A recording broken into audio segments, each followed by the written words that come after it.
আশা করি সবাই ভালো আছেন। মাই ইউটিউব চ্যানেল বিডি মুরগি পালনের পক্ষ থেকে সকলকে শুভেচ্ছা জানিয়ে আজ শুরু করছি। আজ আপনাদের সাথে আলোচনা করব ব্রয়লার মুরগি পালন নিয়ে এবং আধুনিক ব্রয়লার মুরগির খামারগুলো কেমন হয় সেই বিষয় নিয়ে আজ আলোচনা করব। যেমন শীতকালে ব্রয়লার মুরগি অনেক নানাবিধি অসুখ হয়ে থাকে। শীতকালীন অসুখের জন্য কি কি করণীয় এইসব বিষয় নিয়ে আজ আলোচনা করব। যদি আমার ভিডিওটি আপনাদের ভালো লেগে থাকে তাহলে লাইক, কমেন্ট, শেয়ার এবং সাবস্ক্রাইব করে পাশে থাকবেন। আমাদের দেশের অনেক খামারি ভাইরা এখন আধুনিকভাবে ব্রয়লার মুরগি পালন করছেন। যেমন পানির পট, আগেকার পানির পটটা এখন বর্তমান পানির পট আলাদা, কারণ পানির পটে অনেক ব্রয়লার মুরগি পায়খানা করে রাখতো, তাতে করে ব্রয়লার মুরগির আবার অসুখ হয়ে যেত বা ডায়রিয়া হতো। এখন আধুনিকতার কারণে সেই অসুখটা আর হচ্ছে না বা সেই সমস্যাটা আর হচ্ছে না।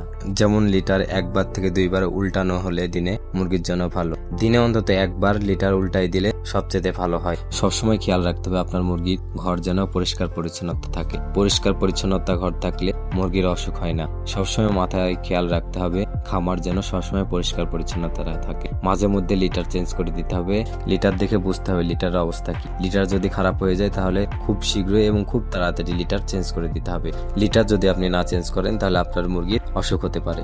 অবশ্যই ডাক্তারের পরামর্শ নিতে হবে এবং ডাক্তারের পরামর্শ মতো মেডিসিন খাওয়াতে হবে, তাহলে আপনি সফলতা পাবেন।